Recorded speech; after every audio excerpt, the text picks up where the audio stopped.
Hello everyone, welcome back to Click. നമ്മൾ കേരള PSCയുടെ category number 613/2025, അതായത് ഇൻസ്പെക്ടർ ഓഫ് ലീഗൽ മെട്രോളജിയുടെ ഫ്രീ കോച്ചിങ് ക്ലാസ്സസ് ആണ് ക്ലിക്ക് കണ്ടക്ട് ചെയ്തുകൊണ്ടിരിക്കുന്നത്. അപ്പോൾ നിങ്ങൾക്ക് എല്ലാവർക്കും അറിയുന്നത് പോലെ നമ്മൾ syllabus wise hand book already provide ചെയ്യുന്നുണ്ടായിരുന്നു. ആരെങ്കിലും വാങ്ങിച്ചിട്ടില്ലാത്തവരുണ്ടെങ്കിൽ താഴെ കാണുന്ന ഡിസ്ക്രിപ്ഷൻ ബോക്സിൽ വാട്സപ്പ് നമ്പറിൽ കോൺടാക്ട് ചെയ്യാം. നമ്മുടെ ഫ്രീ കോച്ചിങ് ക്ലാസ്സസ് കണ്ടു പഠിക്കുന്ന കുട്ടികളാണെങ്കിൽ ഈ നോട്ട്സ് പ്രിന്റ് ഔട്ട് എടുത്ത് കയ്യിൽ വെച്ചിരുന്നാൽ പഠിക്കാൻ എളുപ്പമായിരിക്കും. അപ്പൊ നമുക്ക് ഇന്നത്തെ സെഷനിലേക്ക് കടക്കാം അല്ലെ. നമ്മള് ഡിസ്കസ് ചെയ്തുകൊണ്ടിരിക്കുന്നത് ലീഗൽ മെട്രോളജിയുടെ പാർട്ട് 2A ഫിസിക്സ് ആണ്. ഫിസിക്സിലത്തെ മൊഡ്യൂൾ 1ഉം മൊഡ്യൂൾ 2ഉം നമ്മൾ കംപ്ലീറ്റ് ചെയ്തു. അതിൽ നിന്ന് പ്രീവിയസ് ഇയറിൽ വന്നിട്ടുള്ള ക്വസ്റ്റ്യൻസ് അടക്കം പറഞ്ഞുകൊണ്ടാണ് നമ്മൾ ഡിസ്കസ് ചെയ്തിട്ടുണ്ടായിരുന്നത്. അപ്പൊ ആ വീഡിയോസ് ആരെങ്കിലും കാണാത്തവരുണ്ടെങ്കിൽ മുന്നത്തെ വീഡിയോസ് കണ്ട് ആ 2 മൊഡ്യൂളും പഠിച്ച് അവസാനിപ്പിച്ച് വെക്കാം. ഓക്കെ, ഇന്ന് നമ്മൾ സ്റ്റാർട്ട് ചെയ്യാൻ പോകുന്ന മൊഡ്യൂൾ 3 ആണ്, പ്രോപ്പർട്ടീസ് ഓഫ് മാറ്റർ. അതിൽ തന്നെ നമ്മൾ മെയിൻ ആയിട്ട് ഡിസ്കസ് ചെയ്യുന്ന topics elasticity, fluid mechanics and surface tension and viscosity ആയിരിക്കും. നമുക്ക് ഓരോന്നായിട്ട് നോക്കി വരാം. ഈ പറഞ്ഞ ടോപ്പിക്കിൽ തന്നെ നമ്മൾ എന്തൊക്കെ കവർ ചെയ്യുന്നുണ്ട് ഇന്ന് എന്നുള്ളത് ജസ്റ്റ് ഒന്ന് പറയാം. Elasticity, especially stress, strain, hooks law, ഇത്രയും കവർ ചെയ്യുന്നുണ്ടാവും. ബെൻഡിങ് ഓഫ് ബീംസ് ആൻഡ് ടോർഷനെ പറ്റി പറയുന്നുണ്ടാവും. പ്രഷർ, പാസ്കൽസ് ലോ, അതുപോലെ ബോയൻസി, പിന്നെ ഫ്ലോ ഓഫ് ഫ്ലൂയിഡ്സ്, ഇത്രയാണ് നമ്മൾ ഇന്ന് കവർ ചെയ്യുന്നുണ്ടായിരിക്കുക.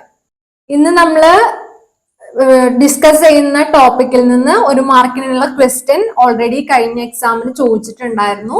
അപ്പൊ നമ്മൾ ആ ക്വസ്റ്റ്യനും ഇന്ന് ഡിസ്കസ് ചെയ്യുന്നുണ്ടായിരിക്കും കേട്ടോ. അപ്പൊ നമുക്ക് ക്ലാസ്സിലേക്ക് കിടക്കാം. ഫസ്റ്റ് വൺ നമ്മൾ പറഞ്ഞ പോലെ ഇലാസ്റ്റിസിറ്റി ആണ് പറയാൻ പോകുന്നത്. അതിലത്തെ ഏതൊക്കെയാണ് നമ്മൾ പറയാൻ പോകുന്നത്? Stress, strain, hooks law, moduli of elasticity, ഇത്രയും കാര്യങ്ങളാണ് നമ്മൾ പറയാൻ പോകുന്നത്. ഫസ്റ്റ് തന്നെ നമുക്ക് സ്ട്രെസ്സും സ്ട്രെയിനും നോക്കാം അല്ലെ. സ്ട്രെസ് എന്ന് പറഞ്ഞു കഴിഞ്ഞാൽ force per unit area, restoring force per unit ഏരിയനെയാണ് നമ്മൾ സ്ട്രെസ് എന്ന് പറയുന്നത്. ഈ ഫോഴ്സ് പെർ ഏരിയ എന്ന് പറയുന്ന ഇക്വേഷൻ നിങ്ങൾ മുന്നേ ഏതിനെങ്കിലും കണ്ടിട്ടുണ്ടോ? നമ്മൾ SI യൂണിറ്റ്സ് പഠിക്കുമ്പോൾ പ്രഷറിന്റെ യൂണിറ്റ് എഴുതാൻ വേണ്ടിയിട്ട് നോക്കിയപ്പോൾ എന്താ എഴുതിയിരുന്നത്? ഫോഴ്സ് ഡിവൈഡഡ് ബൈ ഏരിയ ആണ്, അതായത് newton divided by metre square ആണെന്ന് നമ്മൾ യൂണിറ്റ് കണ്ടുപിടിച്ചതായിട്ട് ഓർക്കുന്നുണ്ടോ? റീസ്റ്റോറിംഗ് ഫോഴ്സ് പെർ യൂണിറ്റ് ഏരിയനെയാണ് നമ്മൾ എന്ത് പറയുന്നത്? സ്ട്രെസ് എന്ന് പറയുന്നത്. സോ അതിന്റെ യൂണിറ്റും എന്തുതന്നെയായിരിക്കും? പ്രഷറിന്റെ യൂണിറ്റിന് സിമിലർ ആയിരിക്കും, ന്യൂട്ടൺ പെർ മീറ്റർ സ്ക്വയർ ആണ്. അല്ലെങ്കിൽ നമുക്ക് എന്ത് പറയാം? പാസ്കൽ ആണെന്ന് പറയാം. ഡിഫറെന്റ് ടൈപ്സ് ഓഫ് സ്ട്രെസ്സസ് ഉണ്ട്. ടെൻസൈൽ സ്ട്രെസ് ആവാം, കംപ്രസീവ് സ്ട്രെസ് ആവാം, ഷിയറിംഗ് സ്ട്രെസ് ആവാം, ബൾക്ക് ഓർ വോളിയം സ്ട്രെസ് ആവാം. ഏതിനാണ് ചേഞ്ച് വരുന്നത്? ലെങ്ത്തിനാണ് ചേഞ്ച് വരുന്നത് എന്ന് വെച്ച് കഴിഞ്ഞാൽ അതും എക്സ്റ്റൻഷൻ ആണ് വരുന്നതെങ്കിൽ ടെൻസൈലും, കംപ്രഷൻ ആണ് വരുന്നതെങ്കിൽ കംപ്രസീവ് സ്ട്രെസ് എന്നും, അതുപോലെ ഷിയറിംഗ് അതിന്റെ ഷേപ്പിനാണ് മാറ്റം വരുന്നതെങ്കിൽ ഷിയർ സ്ട്രെസ് എന്നും, അതുപോലെ വോള്യത്തിന് ചേഞ്ച് വരുന്നുണ്ടെങ്കിൽ നമ്മൾ ബൾക്ക് ഓർ വോളിയം സ്ട്രെസ് എന്നുമാണ് പറയുന്നത്. ഓക്കെ, ഇനി സ്ട്രെയിൻ ടൈപ്പും അപ്പൊ ഇതുപോലെ തന്നെ എന്തുണ്ട്? 3 ടൈപ്പ് തന്നെ ഉണ്ട്. ലോഞ്ചിറ്റ്യൂഡിനൽ അല്ലെങ്കിൽ ടെൻസൈൽ സ്ട്രെയിൻ ഉണ്ട്, വോള്യൂമെട്രിക് ഉണ്ട്, ഷിയർ സ്ട്രെയിൻ ഉണ്ട്. 3 സ്ട്രെയിൻ തന്നെ. ഒരെണ്ണം എന്തായിരിക്കും? ലെങ്ത്തിൽ വരുന്ന ചേഞ്ച് ആയിരിക്കും, ഒരെണ്ണം വോള്യത്തിന്റെ ആയിരിക്കും, ഒരെണ്ണം അതിന്റെ ഷേപ്പിന് ഉണ്ടാവുന്ന ചേഞ്ച് ആയതുകൊണ്ട് നമ്മൾ ടാൻ ഫൈ ചേഞ്ചിനുള്ളതാണ് പറയുന്നത്. Tan phi approximately equal to 5 for small angles ആണ് എടുക്കുന്നത്. അത് വെച്ചിട്ടാണ് നമ്മൾ ഷിയർ സ്ട്രെയിൻ പറയാറുള്ളത്. ഓക്കെ, ഓരോന്നിന്റെ ഫോർമുല ഇവിടെ എഴുതിയിട്ടുണ്ട്. ലോഞ്ചിറ്റ്യൂഡിനൽ സ്ട്രെയിൻ ആവുമ്പോൾ change in length divided by original length ചെയ്തതാണ് ഇതാ എഴുതിയിട്ടുണ്ട്. അപ്പൊ ഡെൽറ്റ എൽ ബൈ എൽ നമുക്ക് എഴുതി കൂടെ? അപ്പൊ ലോഞ്ചിറ്റ്യൂഡിനൽ സ്ട്രെയിന്റെ formula delta L by L ആണ്. വോള്യൂമെട്രിക് സ്ട്രെയിൻ ആണെങ്കിൽ എന്തായിരിക്കും? എല്ലിന് പകരം ലെങ്ത്തിന് പകരം ഇവിടെ ആരും ഒരു വോള്യം വരും. Change in volume divided by original volume ആയിരിക്കും വരിക. ഷിയർ സ്ട്രെയിന്റെ കേസിൽ ഈ പറഞ്ഞ പോലെ tan phi is approximately equal to 5 for small angles of 5. Okay, അപ്പൊ angular displacement of a face ആണ് അവിടെ വരുന്നത്. അപ്പൊ നിങ്ങൾക്ക് സ്ട്രെസ്സും സ്ട്രെയിനും ക്ലിയർ ആയിട്ടുണ്ടാവും എന്ന് വിചാരിക്കുന്നു. നെക്സ്റ്റ് നമ്മൾ പറയാൻ പോകുന്നത് സ്ട്രെസ് സ്ട്രെയിൻ കർവിനെ പറ്റിയിട്ടാണ്. സ്ട്രെസ് സ്ട്രെയിൻ കർവിനെ പറ്റി പറയുമ്പോൾ കർവും കൂടെ നോക്കിയതിന് ശേഷം കമ്പയർ ചെയ്ത് പറയാം. ഓക്കെ, സ്ട്രെസ്സും സ്ട്രെയിനും തമ്മിലാണ് നമ്മൾ ഗ്രാഫ് വരയ്ക്കുന്നത്. അതുകൊണ്ടാണ് സ്ട്രെസ് സ്ട്രെയിൻ കർവ് എന്ന് പറയുന്നത്. ആസ് ദ നെയിം സജസ്റ്റ് നിങ്ങൾക്ക് മനസ്സിലാക്കാവുന്നതേ ഉള്ളൂ. ഈ ഒരു ഏരിയ എടുക്കുകയാണെങ്കിൽ 0 to A, അല്ലെങ്കിൽ ഇതിനെ ഒറിജിൻ വിളിക്കുകയാണെങ്കിൽ O to A, ഈ പറയുന്ന ലൈൻ എന്ന് പറയുന്നത് എന്താണ്? പ്രൊപ്പോർഷണൽ ആണ്. അതായത് ഈ A എന്ന പോയിന്റ് വരെ ഈ ഒരു റീജിയൺ എന്ന് പറയുന്നത് നമ്മൾ പറയുന്നത് where stress is proportional to strain, അതിനെയാണ് നമ്മൾ ഇലാസ്റ്റിക് റീജിയൻ എന്ന് പറയുന്നത്. Elastic region. ഓക്കെ, അതിനുശേഷം വീണ്ടും നമ്മൾ ഫോഴ്സ് അപ്ലൈ ചെയ്യുമ്പോൾ എന്താ ഉണ്ടാകണേന്നാണ് A to B കാണിച്ചിരിക്കുന്നത്. അതിലും കുറച്ചും കൂടെ ഫോഴ്സ് അപ്ലൈ ചെയ്യുമ്പോൾ BC ഇങ്ങനെ വന്നു. അതിനുശേഷം ഈ പറയുന്ന C to D നമ്മൾ പ്ലാസ്റ്റിക് റീജിയൻ എന്ന് പറയുന്നത്. അതായത് പെർമനന്റ്ലി ഡീഫോർമേഷൻ സംഭവിച്ച ആ ഒരു ഷേപ്പിലായിരിക്കും പിന്നെ ആ ഒരു മെറ്റീരിയൽ ഉണ്ടായിരിക്കാം. ഓക്കെ, ഈ ഈൽഡ് പോയിന്റിൽ വെച്ചിട്ട് നമ്മുടെ ഇലാസ്റ്റിക് ലിമിറ്റിന്റെ മാക്സിമം ലിമിറ്റ് എത്തും. ഓക്കെ, പിന്നെ വരുന്നത് ഫ്രാക്ചർ പോയിന്റ് ആണ്. ഫ്രാക്ചർ പോയിന്റിൽ എത്തിക്കഴിഞ്ഞു കഴിഞ്ഞാൽ ഈ പറയുന്നത് എന്താണ്? മെറ്റീരിയൽ ഫ്രാക്ചറിലേക്ക് പോവും എന്നുള്ളതാണ്. ഓക്കെ, നമ്മളിപ്പോ പറഞ്ഞ കാര്യങ്ങൾ തന്നെയാണ് ഇവിടെ പറയുന്നത്. പ്രൊപ്പോർഷണൽ ലിമിറ്റ് ആണ് O to A എന്ന് പറയുന്നത്, അല്ലെങ്കിൽ 0 to A എന്ന് പറയുന്നത്. നിങ്ങൾ ഒറിജിൻ ആണ് എടുക്കണമെന്ന് വെച്ച് കഴിഞ്ഞാൽ ഒന്ന് എടുക്കുക, 0 to A എന്നുള്ള രീതിയിലാണ് എടുക്കുന്നതെങ്കിൽ അങ്ങനെ എടുക്കുക, കുഴപ്പമില്ല കേട്ടോ. ആ ഒരു പ്രൊപ്പോർഷണൽ ആയിട്ട് വരുന്ന റീജിയനെയാണ് നമ്മൾ എന്ത് പറയുന്നത്? സ്ട്രെസ് ടു സ്ട്രെയിൻ കർവ് എന്ന് പറയുന്നത് പ്രൊപ്പോർഷണൽ ആയിട്ട് വരുന്ന റീജിയനെയാണ് നമ്മൾ എന്ത് പറയുന്നത്? പ്രൊപ്പോർഷണൽ റീജിയൻ എന്ന് പറഞ്ഞത്. അവിടെ എന്തായിരിക്കും? പ്രൊപ്പോർഷണൽ ലിമിറ്റിൽ stress is proportional to strain ആയിരിക്കും. ഹുക്സ് ലോ എന്ന് പറയുന്നത് വാലിഡ് ആയിരിക്കും ഈ ഒരു റീജിയനിൽ, ഓർത്ത് വെക്കുക. Hooke's law is valid. Okay, elastic limit എന്ന് പറയുമ്പോൾ A to B കാണിക്കുന്നതാണ്. അതായത് material still returns to its original shape once the stress is removed. Stress remove ചെയ്ത് കഴിഞ്ഞു കഴിഞ്ഞാൽ എന്തുണ്ടാവും? ഒറിജിനല് ഷേപ്പിലേക്ക് മെറ്റീരിയൽ തിരിച്ചു വരും. എവിടം വരെ? ഈ ഇലാസ്റ്റിക് ലിമിറ്റ് വരെ. ഓക്കെ, ഈൽഡ് പോയിന്റ് എന്ന് പറഞ്ഞു കഴിഞ്ഞാൽ പെർമനന്റ് ഡീഫോർമേഷൻ ബിഗിൻ ചെയ്യുന്ന പോയിന്റിനെയാണ് നമ്മൾ ഈൽഡ് പോയിന്റ് എന്ന് പറയുന്നത്. അതാണ് B to C എന്ന് പറയുന്നത്. ഓക്കെ, അതേസമയം നമ്മൾ അൾട്ടിമേറ്റ് ടെൻസൈൽ സ്ട്രെങ്ത് എടുത്തു കഴിഞ്ഞാൽ maximum stress material can withstand followed by necking and fracture at fracture എവിടെയായിരുന്നു? E എന്ന് പറയുന്ന പോയിന്റിലായിരുന്നു. അതിനെയാണ് നമ്മൾ എന്ത് പറയുന്നത്? അൾട്ടിമേറ്റ് ടെൻസൈൽ സ്ട്രെങ്ത് എന്ന് പറയുന്നത്. ഡക്ടൈൽ മെറ്റീരിയൽസ് എന്ന് പറയുമ്പോൾ സ്റ്റീല്, കോപ്പർ തുടങ്ങിയിട്ടുള്ള like materials which have a large plastic region before ഫ്രാക്ചറിനെയാണ് നമ്മൾ ഡക്ടൈൽ മെറ്റീരിയൽസ് എന്ന് ഉദ്ദേശിക്കുന്നത്. ബ്രിട്ടിൽ മെറ്റീരിയൽസ് എന്ന് ഉദ്ദേശിക്കുമ്പോൾ എന്തായിരിക്കും? ഫ്രാക്ചർ പെട്ടെന്ന് തന്നെ സംഭവിക്കും. ഇലാസ്റ്റിക് ലിമിറ്റ് കടന്നതിന് ശേഷം പെട്ടെന്ന് ഫ്രാക്ചർ സംഭവിക്കുന്ന E എന്ന് പറയുന്നതിലേക്ക് അധികം ദൂരമില്ല B എന്ന് പറയുന്ന പോയിന്റിൽ നിന്ന്. ഓക്കെ, അപ്പോ അങ്ങനത്തെ മെറ്റീരിയൽസ് ആണ്. അതിന് എക്സാമ്പിൾ ആണ് ഗ്ലാസും സിറാമിക്കും ഒക്കെ. അപ്പൊ ഈ ഡക്ടൈലും ബ്രിട്ടിലും കൂടെ ഒന്ന് ഓർത്ത് വെക്കാം. ഇനി നമുക്ക് നോക്കാനുള്ളത് ഹുക്സ് ലോ ആണ്. ഹുക്സ് ലോയില് പറയുന്നത് ഇപ്പൊ നമ്മൾ പറഞ്ഞ stress is proportional to strain. So we have to multiply with a constant, right? So stress is equal to one constant into strain, where E ഈ ഒരു കോൺസ്റ്റന്റിനെയാണ് നമ്മൾ മോഡുലസ് ഓഫ് ഇലാസ്റ്റിസിറ്റി എന്ന് പറയുന്നത്. ഇത് യങ്സ് മോഡുലസ് ആവാം, ഷിയർ മോഡുലസ് ആവാം, bulk modulus ആവാം, depending on stress. ഏത് ടൈപ്പ് സ്ട്രെസ് ആണെന്നനുസരിച്ച് ഇവിടുത്തെ മോഡുലസ് ഓഫ് ഇലാസ്റ്റിസിറ്റിയുടെ കോൺസ്റ്റന്റ് എന്ന് പറയുന്നത് യങ്സ് മോഡുലസ് ഓഫ് ഇലാസ്റ്റിസിറ്റി ആവാം, ഷിയർ മോഡുലസ് ഓഫ് ഇലാസ്റ്റിസിറ്റി ആവാം, ബൾക്ക് മോഡുലസ് ഓഫ് ഇലാസ്റ്റിസിറ്റി ആവാം. ഓക്കെ അല്ലെ? ഇനി ഇലാസ്റ്റിക് പൊട്ടൻഷ്യൽ എനർജി സ്റ്റോർഡ് എന്ന് പറയുന്നത് കണ്ടുപിടിക്കുന്നതിനുള്ള ഫോർമുല ഓർത്ത് വെക്കുക. Half into stress into strain into volume ചെയ്തതാണ്.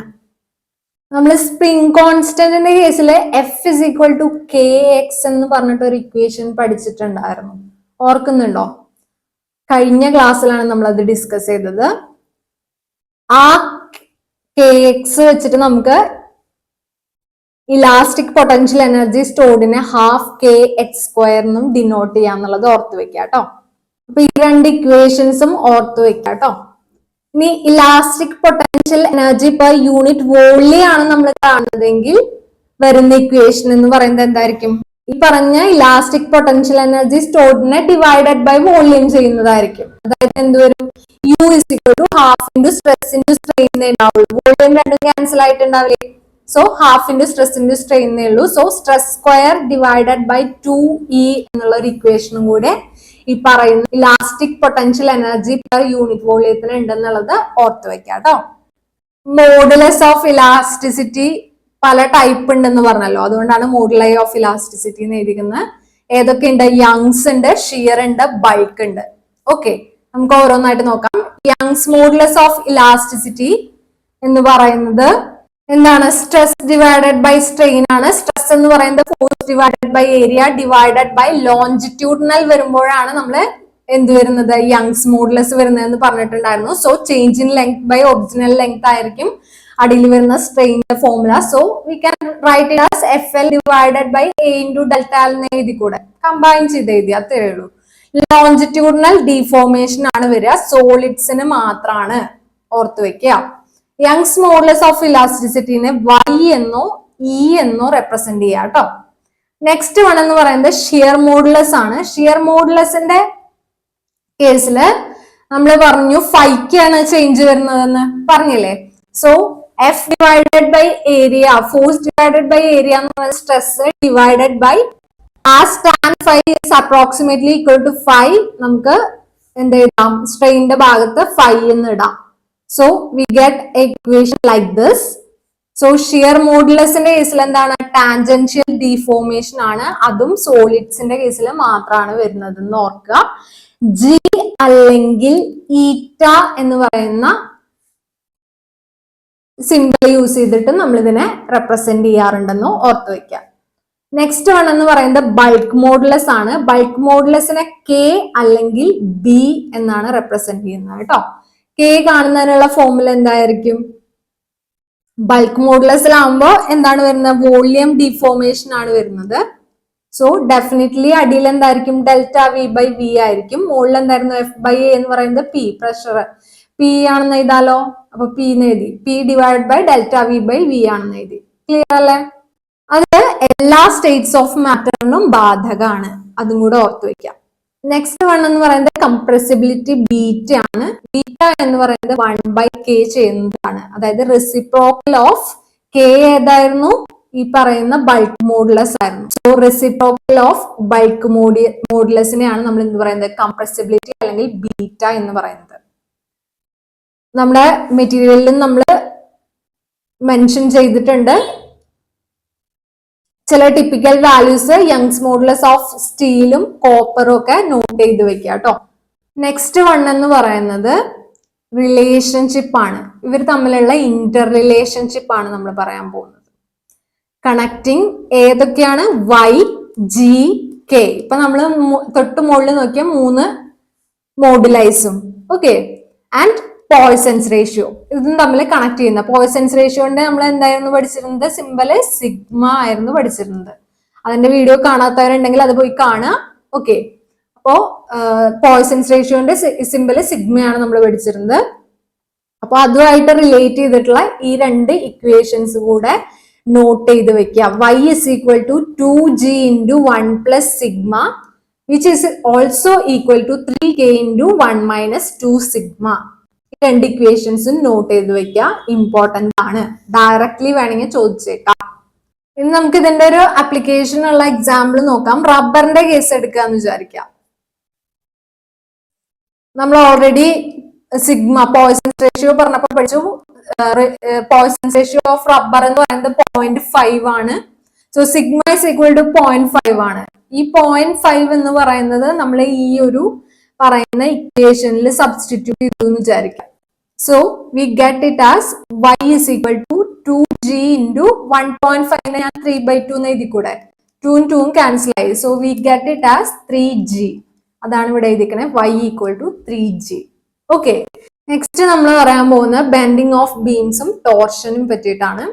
നമുക്ക് നെക്സ്റ്റ് നോക്കാനുള്ളത് ബെൻഡിങ് ഓഫ് ബീംസിലത്തെ ബെൻഡിങ് മൊമെന്റ് ആണ്. ബെൻഡിങ് മൊമെന്റിന്റെ ഇക്വേഷൻ ഓർത്ത് വെക്കുക. M is equal to EI divided by R ആണ്.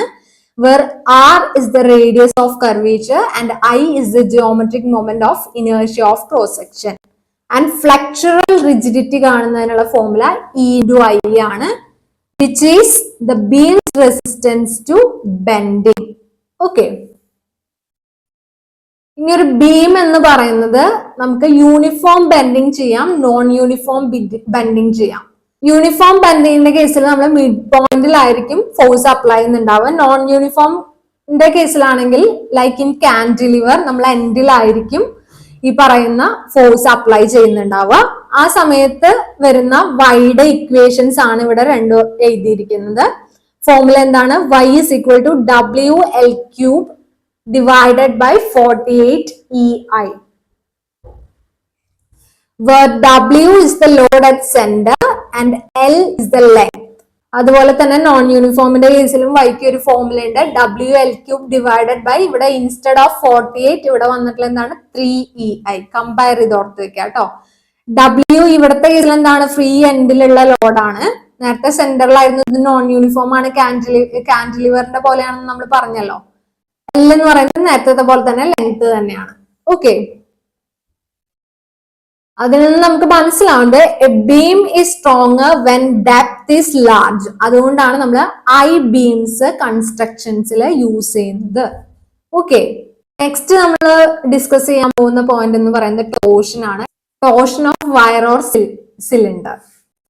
എന്താണ് ടോർഷൻ കൊണ്ട് ഉദ്ദേശിക്കുന്നത്? Twisting of cylinder or wire by applying a couple at it ends. Couple എന്ന് പറഞ്ഞപ്പോൾ നമ്മൾ ഓൾറെഡി പഠിച്ചിട്ടുണ്ടായിരുന്നു, ഈക്വൽ ഫോഴ്സ് ഇൻ പാരലൽ ആയിട്ട് ഓപ്പോസിറ്റ് ഡയറക്ഷൻസിൽ ആണ് നമ്മൾ അപ്ലൈ ചെയ്യുന്നതെങ്കിൽ അതിനെയാണ് നമ്മൾ കപ്പിൾ എന്ന് പറഞ്ഞിട്ടുള്ളത്. അപ്പോ സിലിണ്ടർ ഓർ വയറിനെ നമ്മൾ ബോത്ത് എൻഡിലെ ഫോഴ്സ് അപ്ലൈ ചെയ്തിട്ട് ലൈക്ക് കപ്പിൾ അപ്ലൈ ചെയ്തിട്ട് ചെയ്യുമ്പോൾ കിട്ടുന്ന ആ ട്വിസ്റ്റിങ്ങിനെയാണ് നമ്മൾ എന്ത് പറയുന്നത്? ടോർഷൻ എന്ന് പറയുന്നത്. ടോർഷണൽ റിജിഡിറ്റി എന്ന് പറയുന്നത് സി. ഇതിൽ കുറെ ഇക്വേഷൻസ് ആണ് കേട്ടോ കൂടുതലും. നിങ്ങൾ ഓർത്ത് വെക്കാൻ പറ്റുകയാണെങ്കിൽ നല്ലതായിരിക്കും. ചിലപ്പോൾ ഡയറക്റ്റ് ആയിട്ട് ഫോർമുല ചോദിച്ചേക്കാം. സോ ഫോർമുലാസ് ഓർത്ത് വെക്കാൻ പറ്റുകയാണെങ്കിൽ നല്ലതായിരിക്കും. ഓക്കെ, അതുപോലെ റീസ്റ്റോറിംഗ് ടോർക്കിന്റെ കേസിൽ torque is equal to C into theta എന്ന് പറയുന്ന ഒരു ഫോർമാറ്റിൽ നമുക്ക് ഫോർമുല എഴുതാം. തീറ്റ എന്ന് പറയുന്നത് ആംഗിൾ ഓഫ് ട്വിസ്റ്റ് ആണ്, സി എന്ന് പറയുന്നത് ടോർഷണൽ കോൺസ്റ്റന്റ് ആണ്. അതുപോലെ ടോർഷണൽ ഓസിലേഷൻ പീരീഡ് എന്ന് പറയുന്നത് 2π√I/c എന്ന് എഴുതാൻ പറ്റും. ഇത് നമുക്ക് പിന്നെയും ഓർത്തു വെക്കാൻ ഒരു എളുപ്പവഴിയുണ്ട്. നമുക്ക് സ്പ്രിങ്ങിന്റെ കേസിൽ അറിയാം, F is equal to kx ആണ്. അതുപോലെ time period T is equal to 2π√m/k ആണ്. ഇവിടെ കെക്ക് പകരം വന്നിട്ടുള്ളത് ആരാണ്? സി ആണ്. എക്സിന് പകരം വരുന്നത് ആരാണ്? തീറ്റയാണ്. അപ്പോ ഫോഴ്സിന് പകരം ഇവിടെ വരുന്നത് എന്തായിരിക്കും? ടോർക്ക് ആയിരിക്കും. ട്വിസ്റ്റിംഗ് അല്ലേ വരുന്നത്. So torque tau is equal to C theta ഓർത്ത് വെക്കാലോ. അതുപോലെ time period T is equal to 2π√m പകരം ഇവിടെ വരുന്നത് എന്തായിരിക്കും? മൊമെന്റ് ഓഫ് ഇനേർഷ്യ I ആയിരിക്കും, ഡിവൈഡഡ് ബൈ കെക്ക് പകരം ഇവിടെ നമ്മൾ ഓൾറെഡി പറഞ്ഞതായിരുന്നു സി ആണ്. അപ്പൊ ഇവിടെ സി ആണ്. ഓക്കെ, അങ്ങനെ കമ്പയർ ചെയ്ത് നിങ്ങൾക്ക് ഓർത്ത് വെക്കാൻ പറ്റും. നെക്സ്റ്റ് നമ്മൾ നോക്കാൻ പോകുന്നത് pressure, Pascal's law and buoyancy ആണ്. നമുക്ക് ഓരോന്നായിട്ട് നോക്കാം അല്ലെ. ഫസ്റ്റ് വൺ വരുന്നത് പ്രഷർ ആണ്. പ്രഷർ നമുക്ക് ഓൾറെഡി അറിയുന്ന പോലെ force divided by area. We can also write it as ρgh. ഓർത്ത് വെക്കുക, where rho is the density, g is the gravity and h is the depth. Okay, അപ്പൊ ഈ രണ്ട് ഫോമുലയും ഫെമിലിയർ ആയിരിക്കുക, ഓർത്ത് വെക്കുക. ഓക്കെ, പാസ്കൽസ് ലോ എന്ന് പറയുന്നത് എന്താണ് പറയുന്നത്? Pressure applied to an enclosed fluid is transmitted equally in all directions എന്നാണ് പാസ്കൽസ് ലോ വെച്ച് പറയുന്നത്. എൻക്ലോസ്ഡ് ഫ്ലൂയിഡിൽ അപ്ലൈ ചെയ്യുന്ന പ്രഷർ എന്ന് പറയുന്നത് എല്ലാ ഡയറക്ഷനിലും ഈക്വലി ആണ് ട്രാൻസ്മിറ്റ് ചെയ്യുന്നത്. അതാണ് പാസ്കൽസ് ലോയിൽ പറയുന്നത് കേട്ടോ. പാസ്കൽസ് ലോയുടെ ഒരു ആപ്ലിക്കേഷൻ ആണ് ഈ പറയുന്ന ഹൈഡ്രോളിക് ലിഫ്റ്റ് എന്ന് പറയുന്നത്. ഹൈഡ്രോളിക് ലിഫ്റ്റിന്റെ കേസിൽ വരുന്ന ഇക്വേഷൻ ഓർത്ത് വെക്കുക, F2/F1 is equal to A2/A1. Okay, next one എന്ന് പറയുന്നത് അറ്റ്മോസ്ഫെറിക് പ്രഷറിന്റെ ഒരു കാര്യം കൂടി ഓർത്ത് വെക്കുക. അറ്റ്മോസ്ഫെറിക് പ്രഷർ എന്ന് പറയുന്നത് 1 atm is equal to 1.013 into 10⁵ Pascal. Already ചിലപ്പോൾ അറിയുന്നതായിരിക്കും കുറെ പേർക്കൊക്കെ. പിന്നെ ഉള്ളത് 76 സെന്റിമീറ്റർ ഓഫ് മെർക്കുറി കൂടെ ആണെന്നുള്ളത് ഓർത്ത് വെക്കുക. And also remember that gauge pressure കാണുകയാണെങ്കിൽ അബ്സല്യൂട്ട് പ്രഷറിൽ നിന്ന് അറ്റ്മോസ്ഫറിക് പ്രഷർ മൈനസ് ചെയ്യാണ് ചെയ്യുന്നത്. Next buoyancy and Archimedes principle ആണ്. ആർക്കിമിഡീസ് പ്രിൻസിപ്പിൾ അനുസരിച്ച് A body immersed in A fluid experiences an upward buoyant force which is equal to the weight of fluid displaced. Weight of fluid displaced ന് equal ആയിരിക്കും upward buoyant force എന്ന് പറയുന്നത്. ഇപ്പോ ഒരു body ഒരു ഫ്ലൂയിഡിൽ immerse ചെയ്യുന്ന സമയത്ത് ഉണ്ടാവുന്ന upward buoyant force എന്ന് പറയുന്നത് which is equal to weight of fluid displaced ആയിരിക്കും എന്നാണ് ആർക്കിമിഡീസ് പ്രിൻസിപ്പിൾ പറയുന്നതെന്ന് ഓർത്ത് വെക്കാം. ബോയിന്റ് ഫോഴ്സ് കാണാനായിട്ടുള്ള ഇക്വേഷൻ ഓർത്ത് വെക്കുക. F B is equal to rho fluid into V submerge into g ചെയ്യുന്നതാണ്. ഓക്കെ, അപ്പൊ ബോയിന്റ് ഫോഴ്സ് നമുക്ക് കിട്ടിയത് എങ്ങനെയാന്ന് വെച്ച് കഴിഞ്ഞാൽ റോ ജി എച്ചിൽ നമ്മൾ സബ്സ്റ്റിറ്റ്യൂട്ട് ചെയ്യാന്നുള്ള രീതിയിൽ ഓർത്ത് വെക്കുക. ലൈക്ക് റോ ഫ്ലൂയിഡ് നമ്മൾ എടുത്തു, അതിവിടെ ഉണ്ട്, ഇൻറ്റു ജി ഓൾറെഡി അതുപോലെ തന്നെ ഉണ്ട്. എച്ചിന് പകരം ഇവിടെ എന്താണ് സബ്മർജ് ചെയ്ത ബോഡിയുടെ വോളിയാണ് എടുക്കുന്നത്. അപ്പൊ വോളിയം ഓഫ് സബ്മർജ്ഡ് ബോഡി ആയിരിക്കും എന്ത് പറയുന്ന ഡെപ്തിന് പകരം എടുക്കുന്നത്. അപ്പൊ സോ നമുക്ക് buoyant force B is equal to ഈ ഇക്വേഷൻ എഴുതാൻ പറ്റും. ഓക്കെ, നെക്സ്റ്റ് വൺ എന്ന് പറയുന്നത് ലോ ഓഫ് ഫ്ലോട്ടേഷൻ ആണ്. A floating body displaces fluid equal to its own weight. ആലോചിച്ചു കഴിഞ്ഞാൽ തന്നെ നമുക്കറിയാം അല്ലെ, എപ്പോഴാണ് ഫ്ലോട്ട് ചെയ്യുന്നത്? വെൻ ഡെൻസിറ്റി ഓഫ് ബോഡി എന്ന് പറയുന്നത് less than or equal to density of fluid ആവുന്ന സമയത്താണ് പറയുന്ന ഫ്ലോട്ടിങ് സംഭവിക്കുന്നത്. ക്ലിയർ അല്ലേ? ഫോർ എക്സാമ്പിൾ, ഇപ്പൊ നല്ല വെയിറ്റ് ഉള്ള ഒരു സ്റ്റോൺ അല്ലെങ്കിൽ ഒരു റോക്ക് എടുത്ത് നമ്മൾ വാട്ടറിൽ ഇട്ടെന്ന് വിചാരിക്കുക. നമുക്കറിയാം ഡെൻസിറ്റി ഓഫ് ബോഡി അല്ലെങ്കിൽ rock is very much higher than compared to the rho of water.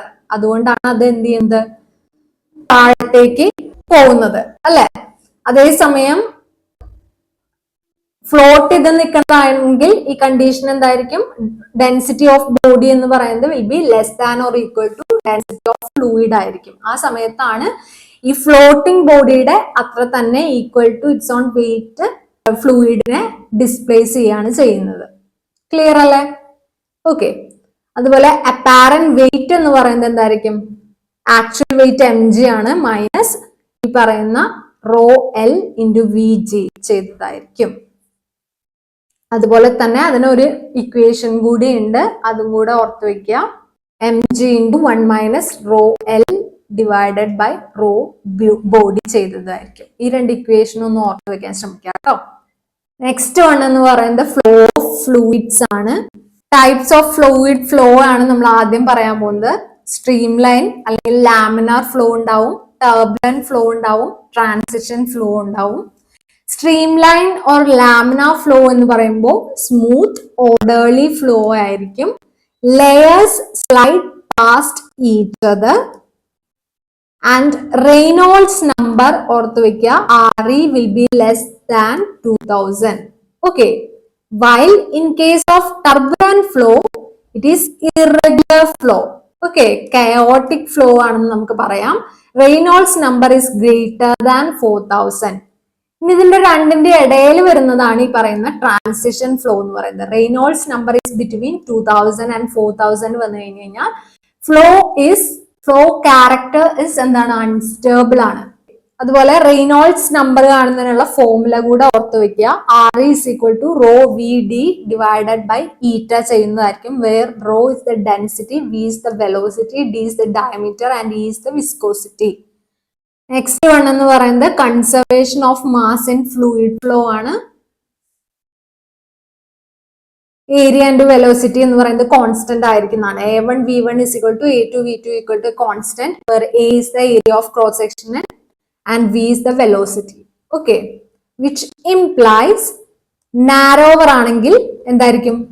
Narrow area ആണെങ്കിൽ, ഏരിയ കുറയാണെങ്കിൽ എന്ത് കൂടണം? വെലോസിറ്റി കൂടണം. അതായത് ഫാസ്റ്റർ ഫ്ലോ ആയിരിക്കും. അതാണ് നാരോവർ ആണെങ്കിൽ ഫാസ്റ്റർ ആയിരിക്കും, വൈഡർ ആണെങ്കിൽ സ്ലോവർ ആയിരിക്കും. or velocity is large when tube is narrower and vice versa. Clear അല്ലേ? ഇനി കംപ്രസിബിൾ ഫ്ലൂയിഡ്സിന്റെ കേസിൽ നമുക്ക് ഇങ്ങനെ ഒരു ഇക്വേഷൻ ആക്കിയിട്ട് എഴുതാൻ പറ്റുന്നുള്ളതും കൂടെ ഓർത്ത് വെക്കുക. ρ1 a1 v1 is equal to ρ2 a2 v2. ഇനി നമുക്ക് വന്നിട്ടുള്ള ക്വസ്റ്റ്യൻ ആണ് നമ്മൾ ഡിസ്കസ് ചെയ്യാൻ പോകുന്നത്. ബെർണൗളിസ് തിയറത്തിന്റെ ആണ് ക്വസ്റ്റ്യൻ വന്നിട്ടുള്ളത്. ഇൻകറക്റ്റ് ഫോം എന്താണെന്നാണ് ചോദിച്ചിട്ടുള്ളത്. ബെർണൗളിസ് തിയറം എന്ന് പറയുന്നത് based on conservation of energy for ideal non viscous incompressible fluid in steady flow. Bernoulli's theorem വെച്ച് വരുന്ന ഇക്വേഷൻ എന്ന് പറയുന്നത് P plus P is pressure plus half rho V square plus rho GH will be equal to a constant എന്നുള്ളതാണ്. Okay, ഇതാണ് നമ്മുടെ ബെർണൗളിസ് theorem അനുസരിച്ചുള്ള equation എന്ന് പറയുന്നത്. എന്നിട്ട് നമുക്ക് കുറച്ച് ഇക്വേഷൻസ് ഓരോ ഓപ്ഷൻസിലും തന്നിരിക്കുകയാണ്. 1 2 3 4 എന്ന് പറഞ്ഞിട്ട് 4 ഓപ്ഷൻസിൽ തന്നിരിക്കുകയാണ്. എന്നിട്ട് ഇൻകറക്റ്റ് ഫോം കണ്ടുപിടിക്കാനാണ് പറഞ്ഞിട്ടുള്ളത്. കറക്റ്റ് ഫോം എന്താണെന്നുള്ളത് നമുക്ക് പറയാലോ. P plus half rho V square plus rho g h is equal to constant എന്നുള്ളതാണ്. അടുത്ത ഒരു ഇക്വേഷനില് ഓൾ ഇക്വേഷനെ ഡിവൈഡഡ് ബൈ റോ ചെയ്തതായിരുന്നു തന്നത്. So P by rho plus rho രണ്ടും ക്യാൻസൽ ആകുമ്പോൾ എന്താവും V square by 2 plus rho രണ്ടും ക്യാൻസൽ ആകുമ്പോൾ എന്താവും g H equal to constant. അപ്പൊ അതും കറക്റ്റ് അല്ലേ? ഇനി റോ ജി കൊണ്ട് ഡിവൈഡ് ചെയ്യുകയാണെങ്കിൽ ഈ സെയിം ഇക്വേഷനെ P by rho g plus v square by 2g plus H is equal to constant വരും. ആ ഒരു എക്സ്പ്രഷനും എന്താണ്? കറക്റ്റ് ആണ്. ഈ ഒരു രീതിയിലുള്ള ഇക്വേഷൻസ് ആയിട്ടാണ് നമുക്ക് പല ഓപ്ഷൻസും തന്നിട്ടുണ്ടായിരുന്നത്. അല്ലാത്ത ഇക്വേഷൻ എന്ന് പറയുന്നത് ഓപ്ഷൻ സിയിലായിരുന്നു. Half V square g plus P by rho plus g H equal to constant എന്ന് പറയുന്നത് ഇൻകറക്റ്റ് ആണ്. Because half rho V square plus rho g H plus P ആണ് കോൺസ്റ്റന്റ് എന്ന് പറയുന്നത്.